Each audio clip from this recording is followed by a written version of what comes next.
الأنبياء والمرسلين وأكمل إيمان المسلمين والمؤمنين بولاية علي أمير المؤمنين عليه السلام.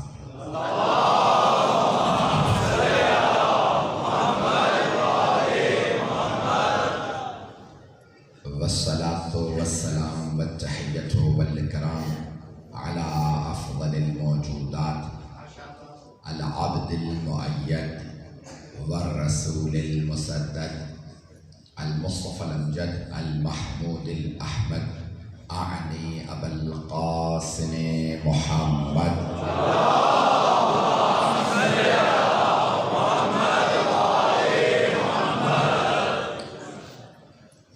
وعلى روحه ونفسه وسحره ووسيه سيد الأتقياء والأسفياء مولى الموالي إمام المتقين علي بن أبي طالب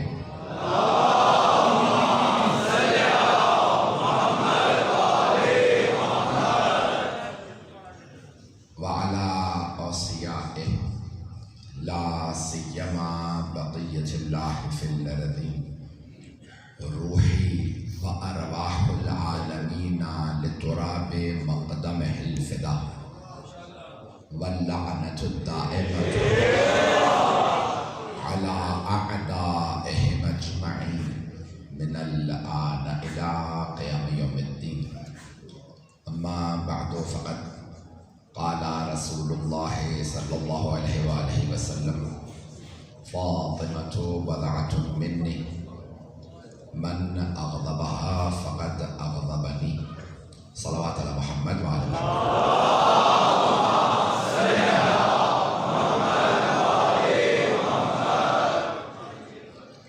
سلسلے کی تیسری اور سلسلے کی آخری مجلس سے میں نے جو عنوان قرار دیا تھا اسی کو جاری رکھوں گا. سرور کائنات نے فرمایا فاطمہ میرا جز ہے. جس نے انہیں غضبناک کیا اس نے مجھے غضبناک کیا. اور خود حدیث قصہ میں یہ الفاظ موجود ہیں اور اتنا حصہ صرف شیعہ کتابوں میں نہیں ہے بلکہ تمام مسلمانوں نے اپنی کتابوں میں لکھا ہے کہ جب سرور کائنات نے سب کو جمع کر لیا جناب مولا کائنات جناب خاتون جنت امام حسن امام حسین تو ایک سیاہ رنگ کی چادر اٹھائی اور فرمایا اللہم انا ہؤلاء اہل بیتی. پروردگارہ یہ ہیں میرے اہل بیت وخاصتی وحامتی یہی میرے خاص ہیں یہی میرے سب کچھ ہے. لحمہم لحمی ودمہم دمی ان کا گوشت میرا گوشت ان کا خون میرا خون. یہ نہیں فرمایا میرا گوشت ان کا گوشت. توجہ سارا مجمع ہو سارے مجمع کی توجہ ہو. بھئی آپ کو کہنا یہ چاہیے تھا دنیا کے اصولوں کے مطابق سرور کائنات کو مشورہ نہیں دے رہا. میری اتنی ضرورت نہیں ہے وہ اور ہوں گے.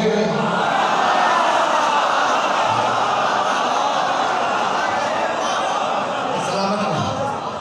تو ذرا گرامی دنیا کا اصول یہ ہے کہ نانا یا دادا یہ کہتے ہیں میرا گوشت اس کا گوشت. باپ بیٹی بیٹے کے لیے داماد کے لیے بہو کے لیے کہتے ہیں میرا خون ان کا خون. اور اصول بھی یہی ہے صحیح بھی یہی ہے. باپ دادا کا خون ہم میں دوڑ رہا ہے. توجہ. لیکن سرور کائنات فرما رہے ہیں تمام مسلمانوں نے کتابوں میں لکھا کہ آپ فرما رہے ہیں ان کا گوشت میرا گوشت. توجہ سارے مجمع کی توجہ ہو.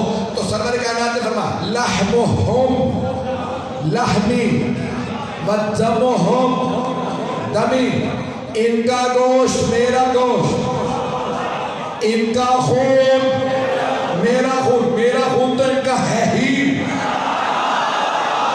ان کا خون میرا خون. جو ابھی بھی خاموش ہے سن لیں پیغمبر کہہ رہے ہیں میرا خون تو فاطمہ کا ہے ہی.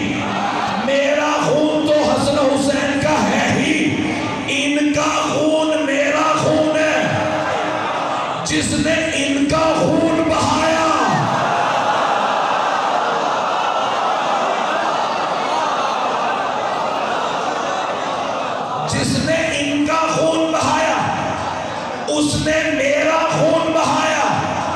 جو نبی کا خون بہائے وہ رضی اللہ نہیں ہو.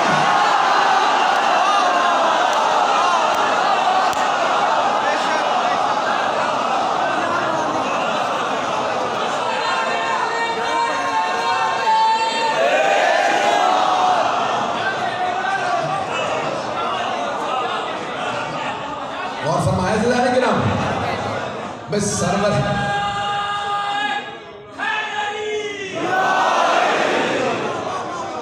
اور فرما رہے ہیں زیادہ کرام بھائی پیغمبر فرما رہے ہیں ان کا خون میرا خون. جس نے ان کا خون بہایا اس نے میرا خون بہایا. پیغمبر کا خون بہانے والا رضی اللہ نہیں ہو سکتا. پیغمبر فرما رہے ہیں ان کا خون میرا خون. جس نے انہیں غضبناک کیا اس نے مجھے غضبناک کیا. میں فاطمہ کے ناراض ہونے سے ناراض ہو جاتا ہوں, راضی ہونے سے راضی ہو جاتا ہوں. اللہ بھی فاطمہ کے راضی ہونے سے راضی ہوتا, ناراض ہونے سے ناراض ہوتا. میرا سوال, اگر کوئی قبر گرا دے تو بی بی راضی ہوگی یا ناراض؟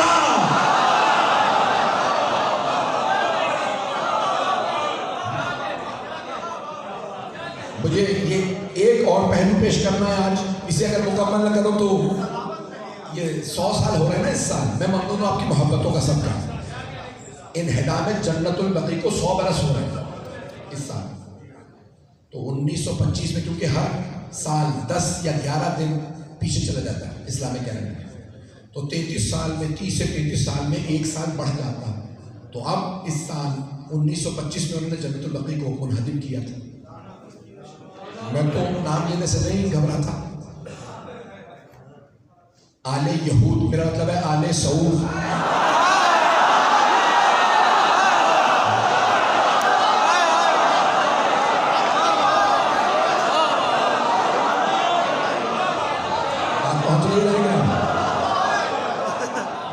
تو آل سعود نے جنت البقیع کو منہدم کر دیا. میں اسی محبتوں کے ساتھ جو آپ سن رہے ہیں میں پیش کرنا چاہتا ہوں, بات کو آگے بڑھانا چاہتا ہوں.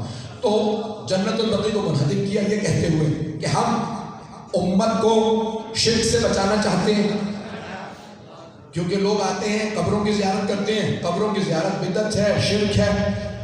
بھئی 3 ہی الفاظ آتے ہیں بھائیوں کو, بدعت, شرک, حرام. بھئی 3 سے باہر تو آؤ.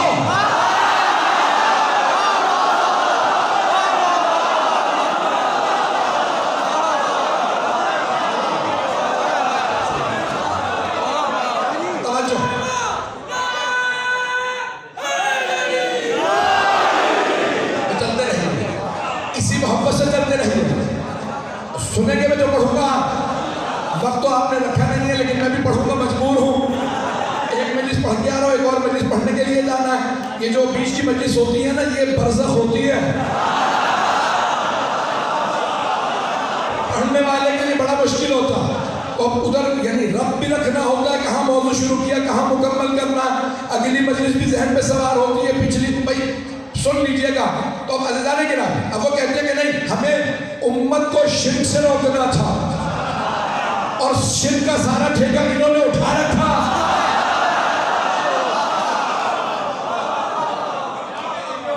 لوگ ہیں تو ادارے کے نام وہ کہتے ہیں امت کو ہمیں شرک سے روکنا تھا, بدعت سے روکنا تھا. لوگ قبروں پہ جا کے زیارت کرتے تھے, پتہ نہیں کن کی زیارت کرتے تھے اور کن کی زیارت نہیں کرتے تھے. زیارت کرنے کی زیادہ تکلیف تھی یا کچھ کی قبروں کی زیارت نہ کرنے کی؟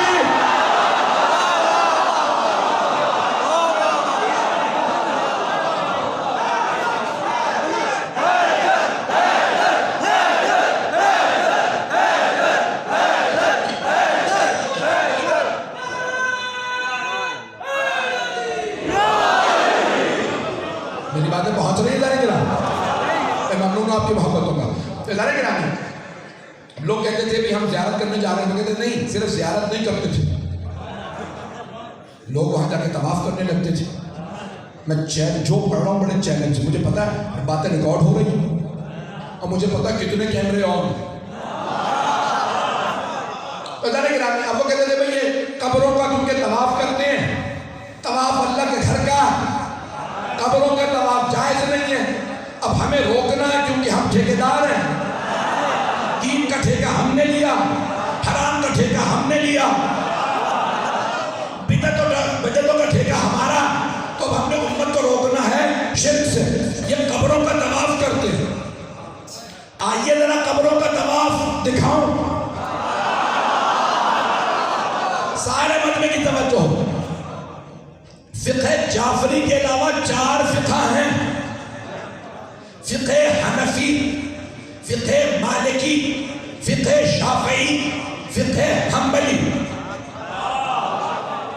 فقہ جعفری میں بھی اور ان 4 مذاہب میں بھی جب خانہ کعبہ کا طواف کرنا واجب ہے تو حجر اسماعیل جو خانہ کعبہ کے باہر ایک دائرہ سا بنا، آدھا دائرہ سیمی سرکل، تو تمام فقہوں میں حتیٰ وہ جو تقلید نہیں کرتے اہل حدیث، ان کے یہاں بھی جب اللہ کے گھر کا طواف کرو تو واجب ہے حجر اسماعیل کے باہر سے طواف کریں، اندر سے نہیں۔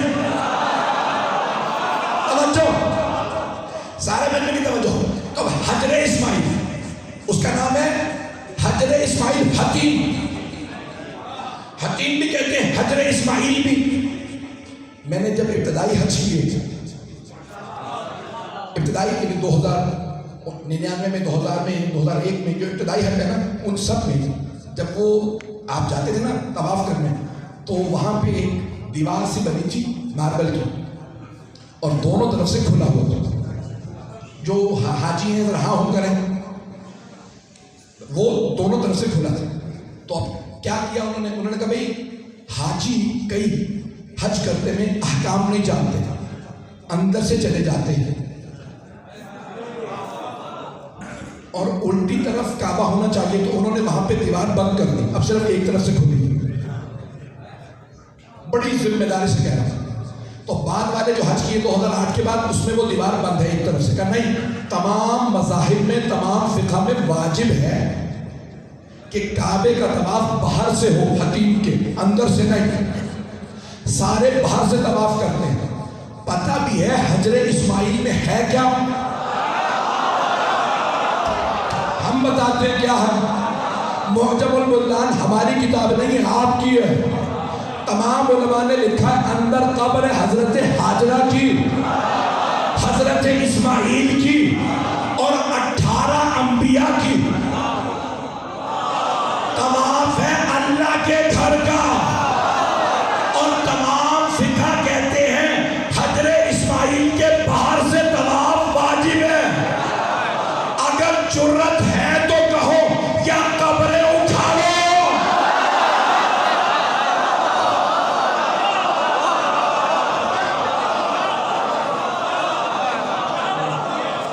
بھیا قبریں وہاں سے نکال دو، یا پھر کہو طواف اندر سے کریں، لیکن نہیں، انہوں نے خود ہی آل سعود نے دیوار بنا کے بند کر دیا طواف باہر سے کرنا، کیونکہ سارے فقہ کہتے ہیں اندر سے طواف جائز نہیں، تو پھر مانو قبروں کا طواف بدعت نہیں، عبادت ہے۔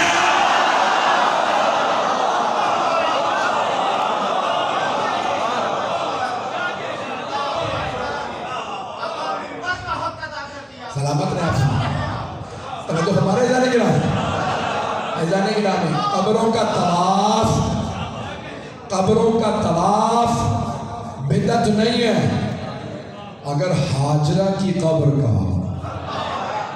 حضرت حاجرہ سلام اللہ علیہا کی قبر کا طواف حج کا جز ہے، تو فخر حاجرہ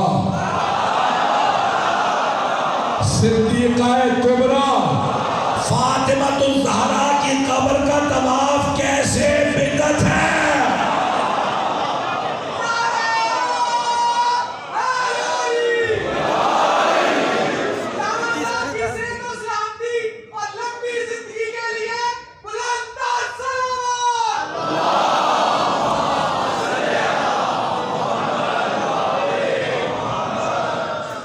کچھ دیر اور چلیے گا میرے ساتھ؟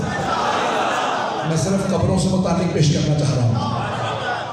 عزیزان گرامی، ملتا ہے روایات کے اندر کہ سرور کائنات ابواہ کے مقام سے گزر رہے تھے. مکے اور مدینے کے درمیان میں ایک بستی ہے ابواہ، جہاں پہ آپ کا ننہال رہا کرتا تھا، اور آپ کی مادر گرامی حضرت آمنہ کی قبر ہے، اور وہیں اسی شہر میں بستی میں 7ویں امام کی ولادت. توجہ ہے میرے ساتھ؟ سرور کائنات کے وہاں سے گزرو کر رک جاؤ، یہاں میری ماں کی قبر ہے. سرور کائنات زیارت پہ گئے اور اپنے آپ کو قبر پہ گرا دیا. ایک صحابی نے کہا یا رسول اللہ، آپ تو نبی ہیں، آپ کو تو صبر کرنا چاہیے. یہ آپ ماں کی قبر پہ اس بڑھاپے میں اس طرح سے گریا کر رہے ہیں، رو رہے ہیں، لپٹ رہے ہیں، تو یہ تو آپ کے شایان شان نہیں ہے. سرور کائنات نے کہا تیری ماں تیرے غم میں بیٹھے، تجھے نہیں پتا یہ وہ ہستی ہے جس کا اللہ نے انتخاب کیا میری ماں بننے کے لیے. اتنے لوگ ہیں یا نہیں؟ ہم جب یہ سناتے ہیں تو بہت سے برادران کہہ دیتے ہیں کیا پتا یہ اس وقت کی بات ہو جب ابھی بدعت نہیں بنا تھا. چل کر رہیے گا. دیکھیں حق یہ ہے کہ دوسروں کا اعتراض بھی پورا بتاؤ. یہ نہیں ہے کہ اپنی بات کرتے ہیں دوسروں کا اعتراض نہ بتائیں. جواب دینے سے پہلے اعتراض بتانا چاہیے. تو وہ کہتے ہیں کیا پتا ابھی پیغمبر نے منع نہ کیا ہو، منع کرنے سے پہلے آپ نے زیارت کر لی ہو والدہ کی قبر کی. پیغمبر کا آخری وقت ہے، ازواج موجود ہیں، کہ ذرا میرے بھائی علی کو بلا دو. تو سارے مسلمانوں نے لکھا، سرور کائنات نے بلایا، کہا میرے بھائی علی میرا غسل آپ خود کیجئے گا، کفن آپ دیجئے گا، جنازہ آپ پڑھائیے گا، قبر مجھے خود اتاریے گا، اور مجھے جنت البقیع میں نہیں میرے گھر میں دفنا دیجئے گا. کہاں؟ گھر میں. مجھے میرے بیت میں، گھر میں. گھر اسے کہتے ہیں جہاں دیواریں ہوں، چھت ہو، نہیں ہے مجمع. پیغمبر نے کہا مجھے میرے گھر میں دفنائیے گا. مولا علی نے نہیں کہا ازواج رہ رہی ہیں، بعد میں امت کہے گی عمارت بنانا، زری لگانا، چھت بنانا بدعت ہے، نہیں ہے مجمع. پیغمبر نے نہیں کہا یا علی دیواریں گرا دیجیے گا.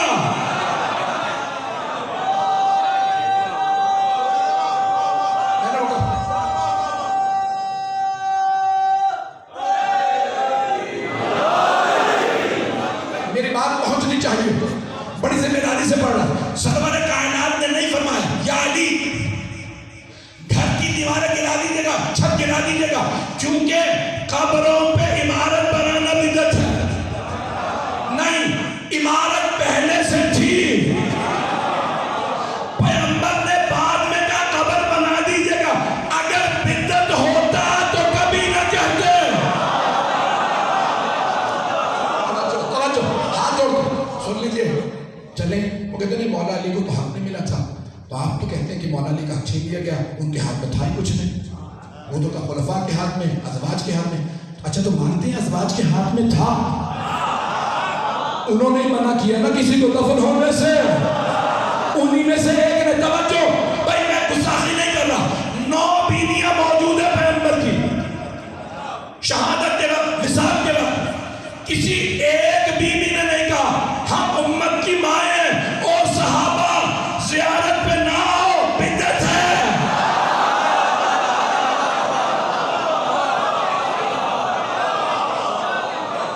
لوگ ہیں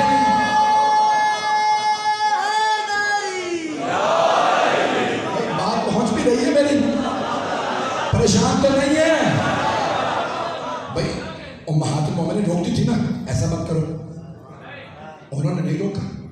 صحابہ زیارت کے لیے آتے تھے تو کیا کہتے تھے چادریں دے دو.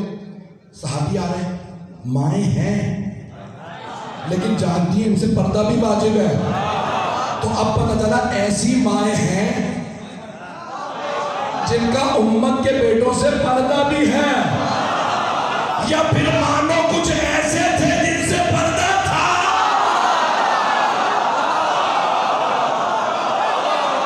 اور نہ کھلو آئے مجھے بات پہنچ رہی ہے نا. نہیں گرا تو امہات المومنین خود بھی زیارت کر کے اور اگر صحابہ آتے زیارت کرنے دیتے، کبھی امہات المومنین نے نہیں کہا؟ آپ نے کبھی سنا، کبھی پڑھا، کہیں دیکھا امہات المومنین نے کہا پیغمبر کی زیارت مت کرنے آیا کرو، بدعت ہے؟ توجہ، میں جملہ کہنے والا ہوں بہت معذرت کے ساتھ، وقت گزر گیا، پڑھوں پورا یا کیا؟ سارے بندے کی توجہ، گلے میں طاقت نہیں، سینے میں طاقت نہیں، جملہ پیش کر رہا ہوں، سارے بندے کی توجہ ہو۔ عزیزان گرامی، امت کو بتانا چاہتا ہوں، او امت کے بیٹوں، ماؤں کی سن لو، وہ زیارت پہ بھی جاتی تھی، صحابہ کو آنے بھی دیتی تھی، ماؤں کی سن لو، ملاؤں کی نہ سنو۔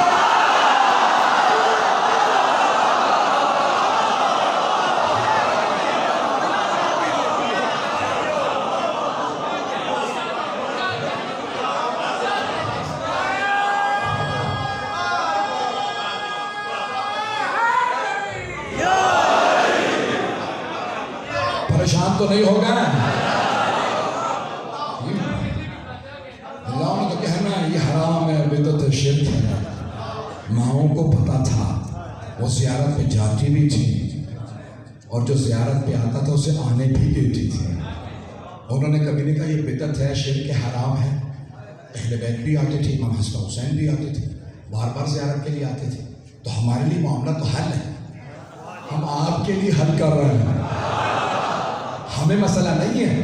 ہمارے تو ائمہ علیہ السلام نے بار بار زیارت کی ہے، 12 کے 12 اماموں نے زیارت کی ہے، رسول خدا کی جناب سیدہ کی تاکید کی۔ ایک جملہ پیش کر کے آگے بڑھوں گا۔ ایک آدمی پہنچا کہاں؟ مدینے، امام جعفر صادق علیہ السلام،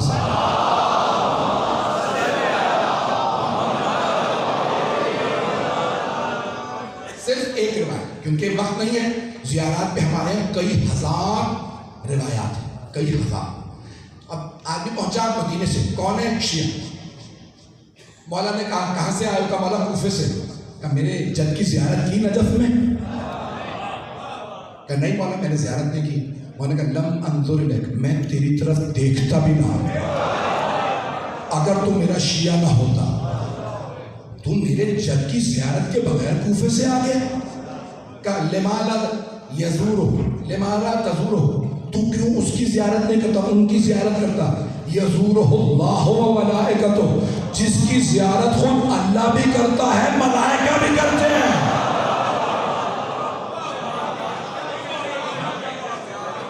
رسالہ شیعہ دیکھیں، کامل زیارات دیکھیں، بڑی بڑی ہماری جلیل القدر کتابوں میں ہے۔ زیارت، خبردار زیارت ترک نہ کرنا، گناہوں کا کفارہ زیارت ہے، شفاعت کی ضمانت زیارت ہے، اور تمہارے ایمان کی ضمانت زیارت ہے، دعاؤں کی قبولیت زیارت میں ہے۔ نہیں آ سکتے نہ آؤ، جہاں ہو وہاں سے زیارت کرو، فاصلے تمہارے لیے ہیں، ہمارے لیے نہیں۔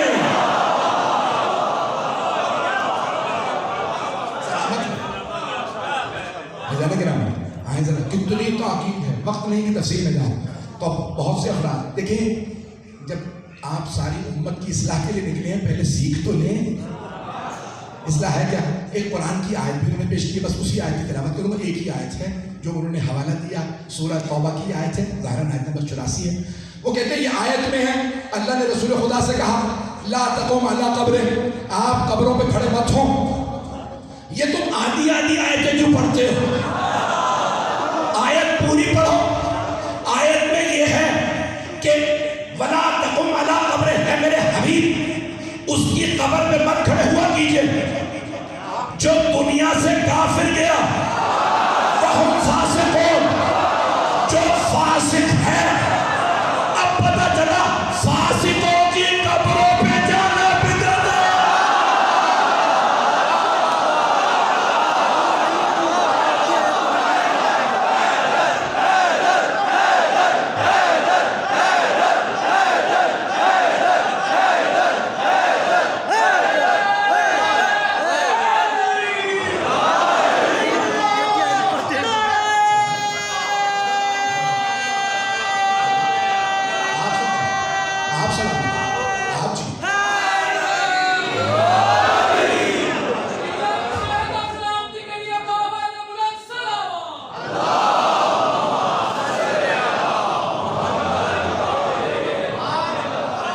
توجہ فرمائی جانے گرام بھائی توجہ وہی آیت وہ بھی پڑھ رہے ہیں کہہ رہے ہیں زیارت بھی تو اچھا ہے وہ بھی وہی آیت میں بھی سنا رہا ہوں تو کوئی کہہ سکتا ہے نا مولانا آپ عرب نہیں ہیں وہ مکہ مدینہ کی یونیورسٹیوں میں عربی پڑھانے والے آپ ایک سادہ سا ایم اے عربی تو میں کہتا ہوں میں چیلنج کر کے کہہ رہا ہوں قرآن کی آیت ہے میں نے صحیح تفسیر بتائی ہے ان کی غلط ہے چاہے وہ پیدائشی عرب ہو اس لیے نہیں کہ مجھے عربی زیادہ آتی ہے اس لیے کہ میں جو پیش کر رہا ہوں وہ علی کا ہے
توجہ فرمائی جانے گے نا یہ قرآن جس نے سب سے پہلے نعرہ لگایا تھا نا حسبنا کتاب اللہ ہمیں اللہ کی کتاب کافی ہے میں نے نام نہیں لیا پریشان کسی نے کہا ہمیں اللہ کی کتاب کافی ہے قدرت کو ضد ہے کہ حق جھکنے نہ پائے جس نے سب سے پہلے کہا تھا قرآن کافی ہے ایک یہودی نے کہا قرآن سے دکھا اس نے پلٹ کے کہا تو یہودی ہے تو قرآن کو مانتا نہیں تجھے قرآن سے کیوں دکھاؤ تو یہودی نے کہا یہودی میں ہوں تو نہیں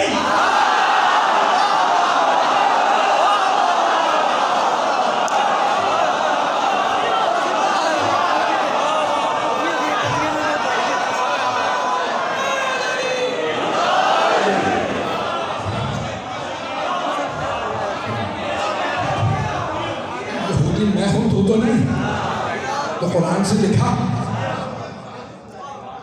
قرآن سے تو مجھے نہیں مل رہا تو قرآن سے دکھا نہیں تو پھر معذاللہ تمہارا قرآن جھوٹا انہوں نے کہا میں دوست سے پوچھ لیتا ہوں دوست سے کہا بھئی یہ قرآن سے مسئلہ بتاؤ یہ مسلسل توہین کر رہا ہے بار بار قرآن سے لے آتا ہے جواب نہیں آ رہا اگر جب تجھے خود نہیں آ رہا مجھ سے بھی پوچھ رہا معاملہ یہ ہے کہ وہ بار بار چیلنج کرتا ہے سب کے سامنے جواب نہیں بن پا رہا کب کسی سے گھر سے پوچھ لو شاید گھر میں کسی کو بتاؤ کسی بیٹے بیٹی کو پتہ نہیں لوگ ہیں یا نہیں ہیں گھر میں بھی پوچھ لیا کہ نہیں ہمیں نہیں پتا کہ کیا بات کیا ہے پریشان اتنا کیوں ہو رہا ہے کب پریشان اس لیے ہو رہا ہوں کہ علی کے در پہ جانا پڑے گا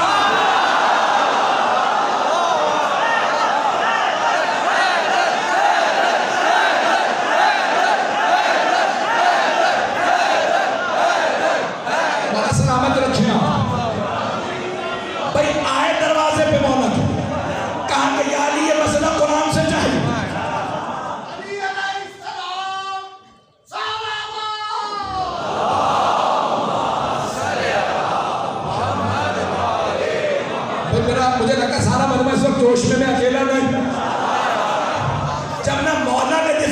کھڑا ہوتا ہوں یہاں نہیں ہوتا، نجف میں ہوتا. تو ایک مرتبہ کسی نے کہا یا علی مسئلہ قرآن سے بتائیے. مولا نے مسکرا کے کہا تمہیں نے تو کہا تھا قرآن کافی ہے. قرآن کافی ہے. کہا یا علی اسلام پہ بغداد پڑا، اب آپ بتائیے. تو مولا نے کہا لاؤ قرآن، تاکہ کوئی یہ نہ کہ اپنے گھر سے لائے تھے نشان لگا رکھا ہوگا. مولا نے کہا لاؤ قرآن. سارے بندے کی توجہ، لاؤ قرآن.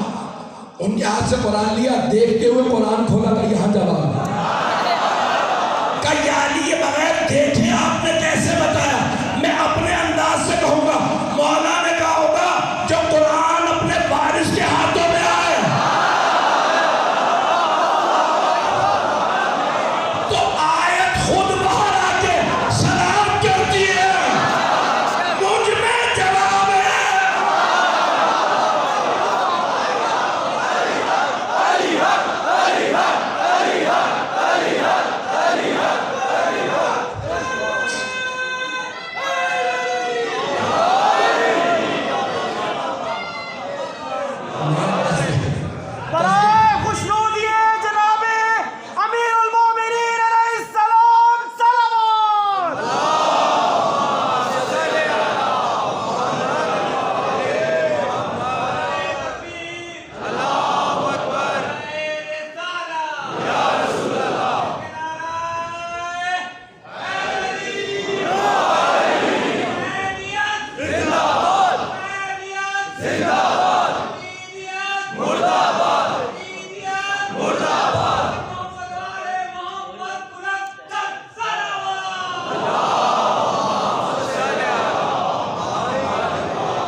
میری حالت مجھے معلوم ہے میری کیا حالت کیا ہے، لیکن جب ممبر پہ آتا ہوں تو کسی کو میرے چہرے سے نہیں پتہ چلتا یہ کتنا بیمار رہا ہوگا. 10 دن پہلے ہسپتال سے میں ڈسچارج ہوا ہوں، مجھے اپنی حالت کا پتہ ہے. لیکن عزیزانے کے نامی حدیث میں ہے کہ جب نماز پڑھو نا تو ہر نماز کو آخری نماز سمجھ کے پڑھو. تو میں نے مولا کی اس حدیث سے لیا ہر مجلس کو آخری مجلس سمجھ کے پڑھو. اتنا دفاع کر جاؤ کہ سیدہ خود کہیں جاؤ قبر سے لے آؤ.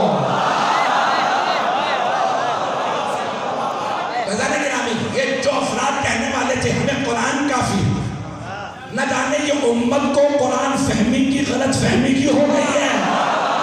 یہ قرآن بغیر آل محمد کے سمجھ نہیں آتا، یہ ایسے ویسوں کی عقل میں نہیں اترتا، یہ زندہ معجزہ ہے.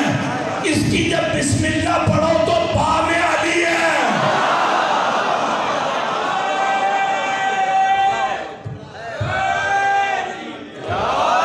بس بھائی آپ کی زحمتوں کا تمام کر رہا ہوں. میں جانتا ہوں بہت میں نے وقت لیا، میں تفصیل سے پڑھنا چاہتا تھا. بے انتہا ادلہ موجود ہیں، بڑے بڑے علماء نے دلیلیں دی ہیں. قبروں کی زیارت بدعت نہیں، عین عبادت ہے. قبروں کی زیارت بدعت نہیں، اور یہ رسول اسلام نے سکھائی. یہ جناب سیدہ کا خود جانا بار بار، جناب خاتون جنت کا، امیر المومنین کا، امام حسن کا جانا، امام حسین کا، حضرت ام سلمہ کا جانا، حضرت ام البنین کا جانا، چوتھے امام کی موجودگی میں ان کا روکنا نہیں بلکہ خود جا کے جناب ام البنین کے بین سن کے رونا. کہاں؟ جنت البقیع. یہ نشانیاں ہیں، یہ عبادت ہے. آج میرے بھائی، میرے برادر، میرے بزرگ سب مجھ سے کہہ رہے تھے بانیان کہ تفصیل سے پوری شہادت پڑھیے گا. میں پوری شہادت کوشش کروں گا خاتون جنت کی. لیکن آج آپ جانتے ہیں نا اس بیوی کا پرسہ دینا ہے جنہیں پورے سال پرسہ دیا جاتا ہے.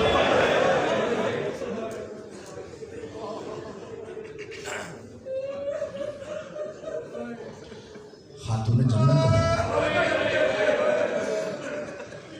جنت کو پورے سال پرسہ دیتے ہیں. کبھی بابا کا، کبھی ان کے بیٹوں کا، کبھی بیٹیوں کا، کبھی پوتوں کا، کبھی نوازوں پورے سال بیوی کو پرسہ دیتے ہیں. میں بڑی عقیدت سے پڑھ رہا ہوں. میرا یقین ہے خاتون جنت تشریف لاتی ہے. اگر ہر مجلس میں نہیں بھی آتی تو جو عقیدت سے مجلس کرنے والے ہیں اور عقیدت سے مجلس پڑھنے والے ہیں ان کے یہاں ضرور آتی ہے. بڑی عقیدت سے آیا کیجیے مجلس میں. یہ اہل بیت کی آمد کی جگہ ہے. عظمتیں ہیں مجالس فشیلہ کی. آئیں ذرا میرے ساتھ چلیے گا. ہر امام نے خاتون جنت کے مصائب کو یاد کیا، لیکن کچھ ہستیوں کو بی بی نے اپنے مصائب میں یاد کیا. اگر سب مل کر ضرور دیکھیں اس جملے پہ، جب جناب سیدہ دربار سے آ رہی تھی نا اور کسی نے تحریر کو پھاڑ دیا تھا تو اس وقت بی بی کے آنسو بہ رہے تھے اور بی بی نے بہتے آنسوؤں سے فرمایا تھا، یاد رکھنا تم نے آج میرا حق چھین لیا،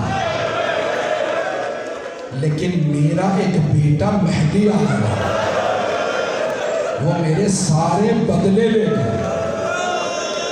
آئے ذرا مل کے کہہ رہے ہیں امام زمانہ، آپ کو آپ کی دادی نے یاد کیا تھا. مولا ہم ہاتھ باندھ کے عرض کرتے ہیں، ایک نظر کرم ذرا اس مجلس پہ کر دیجیے. مولا لوگ بڑی عقیدتوں سے آئے. بھئی میں جب مولا سے ہاتھ باندھ کے درخواست کرتا ہوں نا تو مجھے پتہ نہیں کیوں ایک ایمان ہے کہ مولا آتے ہیں. آج ایسے پرسہ دیجیے گا امام زمانہ کو کہ مولا کہیں ہاں یہ بڑی عقیدتوں سے پرسہ دے رہے ہیں. آج رونے میں کوئی بخل نہ کرے، بڑی عقیدت سے پرسہ دیجیے گا. آج مولا حسن و مولا حسین کو پرسہ دینا ہے. مولا ہم پورے سال آپ دونوں کا پرسہ آپ کی والدہ کو دیتے ہیں، لیکن مولا آج ہم آپ کو پرسہ دینے آئے ہیں آپ کی ماں کا.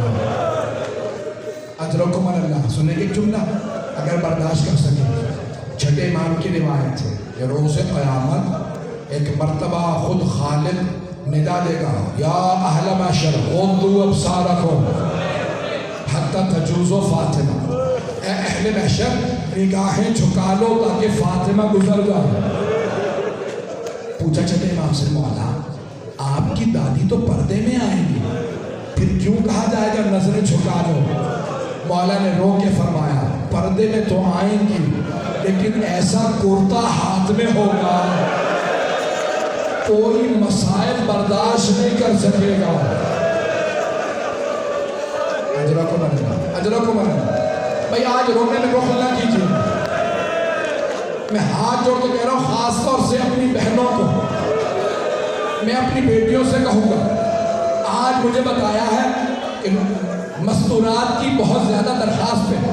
خواتین میں مومنات میں بی بی کا تابوت برآمد ہو.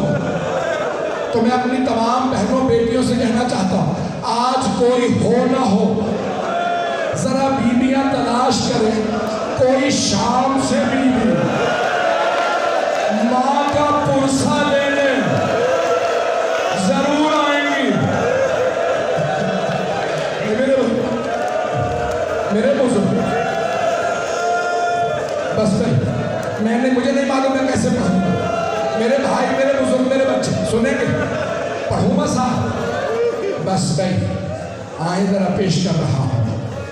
بی بی 28 سفر کو پیغمبر دنیا سے رخصت ہوئے.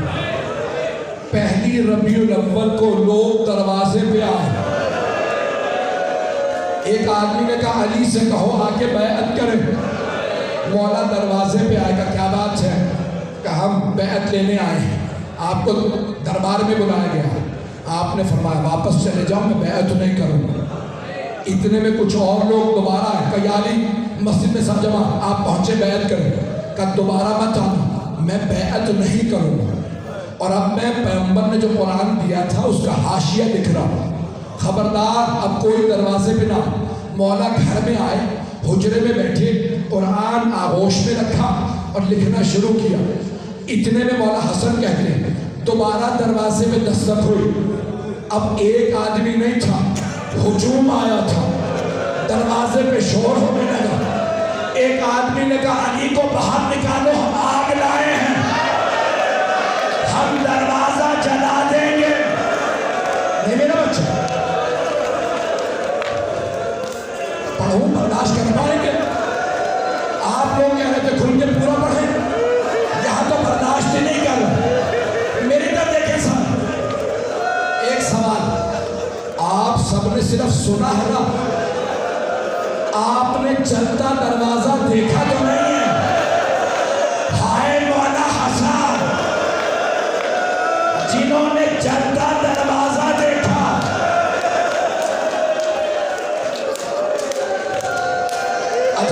نہیں میرا 2 منٹ بس، 4 سے 5 منٹ کی زحمت دوں بھائی۔ من ہاتھوں کے کہنا سنیں، میں تو پوری شہادت پڑھنے والا تھا، میں دیکھ رہا ہوں برداشت نہیں کر رہا۔ سنیں گے؟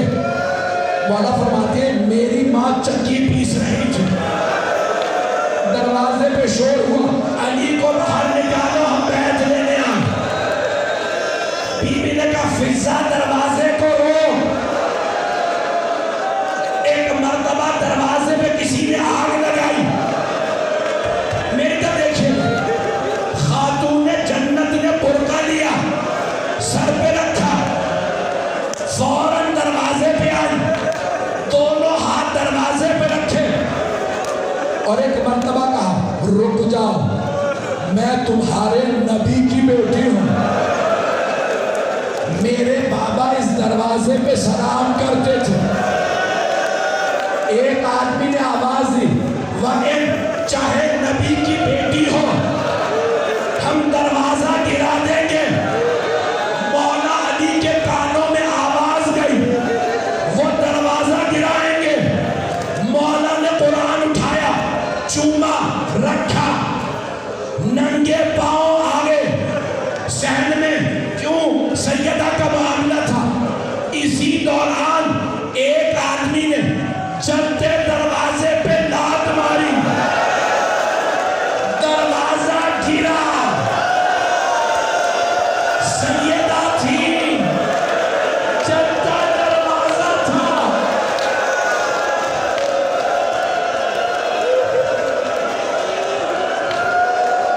دروازہ گرا، بی بی نے آواز فضا الیکی، فضا چل دیا، میرا محسن شہید ہو گیا، اب مجھ سے پڑھا نہیں جا رہا۔ بس بھئی ایک مرتبہ مولا کائنات باہر آئے، کچھ افراد داخل ہو رہے تھے، ایک آدمی سب سے آگے تھا، اس نے چلتے دروازے پہ پاؤں رکھا، اندر آیا۔ مولا علی نے دیکھا، گریبان میں ہاتھ ڈالا، اٹھا کے زمین پہ پٹکا، سینے پہ پاؤں رکھا، تلوار کھینچی، کہا اگر خدا کی قسم مجھ سے رسول خدا نے وعدہ نہ لیا ہوتا، یا علی میرے بعد تلوار نہ اٹھائیے گا، ہاتھ نہ چلائیے گا، یہ سب دوبارہ کافر ہو جائیں گے۔ اگر پیغمبر نے وعدہ نہ لیا ہوتا میں تجھے جان سے مار دیتا، فاطمہ میری ناموس ہے۔ اس نے وہیں سے آواز دی علی کو گرفتار کر لو، یہ لڑے گا نہیں۔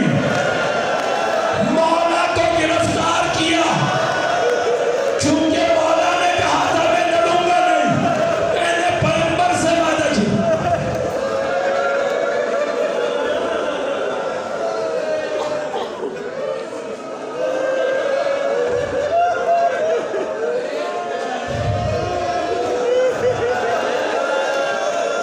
سیدہ نے ہاتھ بڑھایا، مولا کی ابا کو پکڑا، کہا میں اپنے سرتاج کو لے جانے نہیں دوں۔ ایک آدمی نے اپنے غلام کو آواز دی خود فوز، فاطمہ سے ابا چھڑا۔ اس نے تازیانہ اٹھایا،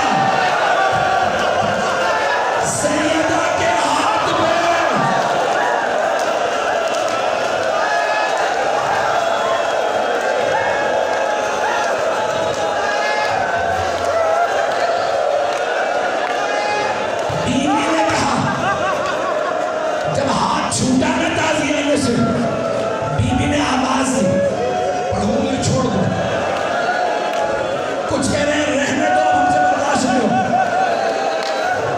کوئی مر نہ جائے, بے ہوش نہ ہو. ایک مرتبہ بی بی نے کہا اسماء, ام ایمان, فضا, میرے بابا کا امامہ لا دو.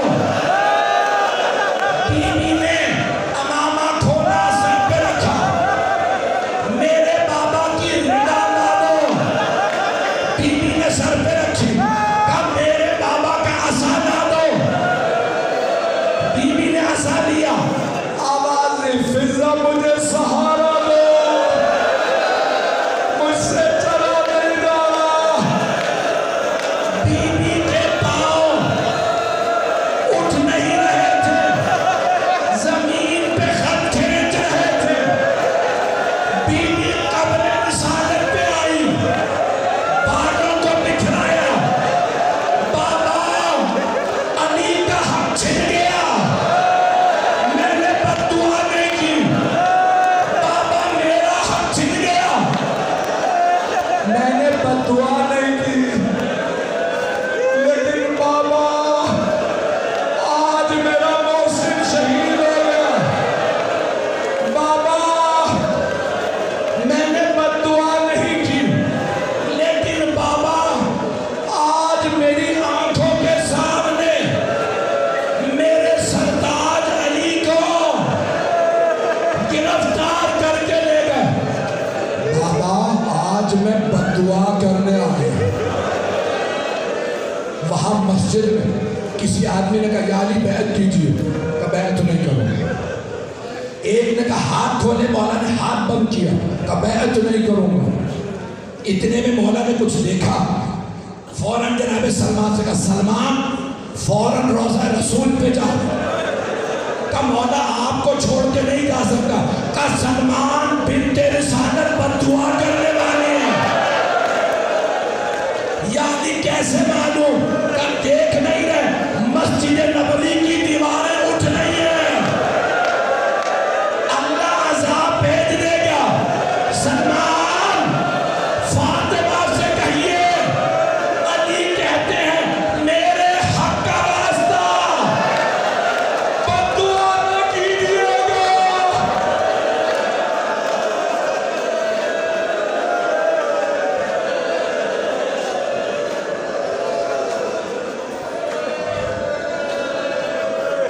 بس میں نے ختم کر دیا. جناب سلمان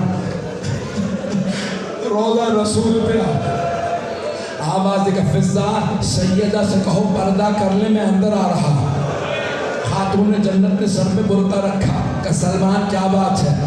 جناب سلمان نے ہاتھ باندھ کے کہا بی بی مولا فرما رہے میرے حق کا واسطہ بد دعا نہ کیجیے گا, عذاب آ جائے گا. بھئی ایک جملہ پڑھ کے میں ختم کر رہا ہوں. خدا کی قسم میں نے مقتل میں دیکھا یہ جملہ اماموں نے دہرایا. ایک چھوٹی سی بیوی نے کوفے کے بازار میں یہی جملہ دہرایا. سنیں جملہ ہاتھ جوڑ کے. جانتے جناب سیدہ نے کیا فرمایا؟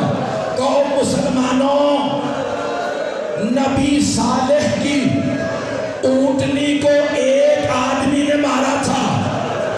اونٹنی کے بچے نے پہاڑ پہ چڑھ کے بد دعا کی تھی, اللہ نے عذاب بھیج دیا. ڈرو میں فاطمہ ہوں, میرا مقام زیادہ ہے. اگر میں نے بالوں کو بکھرایا تم پہ عذاب آ جائے گا. مجھے مت ستاؤ, میں فاطمہ ہوں.